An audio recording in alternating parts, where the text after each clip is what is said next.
Hello বন্ধুরা, আশা করি তোমরা সবাই খুব ভালো আছো। আজকে আমি লাউ দিয়ে চিকেনের একটা রেসিপি তোমাদের সঙ্গে শেয়ার করছি। প্রথমে কড়াইতে আমি কিছুটা পরিমাণ সর্ষের তেল, তার সঙ্গে কিছুটা হলুদ দিয়ে ডুমো ডুমো করে কেটে রাখা আলু ভালো করে ভেজে নেব।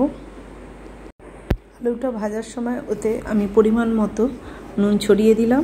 এবার ওই বাড়তি তেলের মধ্যে আমি 4টে মিডিয়াম সাইজের পেঁয়াজ অ্যাড করলাম। পেঁয়াজটা ভালো করে ভেজে নেব। আর আগে থেকে কেটে রাখা লাউ ডুমো করে সেটা আমি ওই পেঁয়াজের মধ্যে অ্যাড করছি। এবার ওর মধ্যে একটা মিডিয়াম সাইজের টমেটো আমি অ্যাড করলাম। এবার ম্যারিনেট করা নয়, এমনি প্লেন চিকেন ভালো করে ধুয়ে রেখেছিলাম, সেটা আমি ওই লাউয়ের মধ্যে দিয়ে দিলাম। দিয়ে ভালো করে কষবো। যারা লাউ খেতে পছন্দ করেন না, এইভাবে চিকেনের সঙ্গে লাউ দিয়ে বানিয়ে আমাকে কমেন্ট করে প্লিজ জানাবেন কেমন লাগলো। এবার আমি পরিমাণ মতো নুন আর পরিমাণ মতো হলুদের গুঁড়ো অ্যাড করলাম। দিয়ে আবারও ভালো করে কষে নেব। ভালো করে কষে নেওয়ার পর আগে থেকে ভেজে রাখা আলুগুলো অ্যাড করলাম।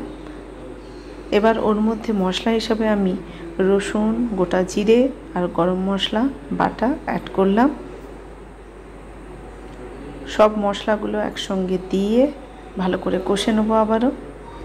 এবার ওর মধ্যে আমি পরিমাণ মতো জল অ্যাড করলাম। আর আমি এটা গোটা কাঁচা লঙ্কা কয়েকটা ওর মধ্যে দিয়ে দিলাম। শুকনো লঙ্কা ব্যবহার করছি না।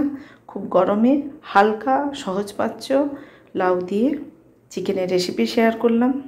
লাইক, শেয়ার, সাবস্ক্রাইব করতে ভুলবেন না। আবার নতুন কোনো রেসিপি নিয়ে দেখা হবে। আজকের মতো টাটা।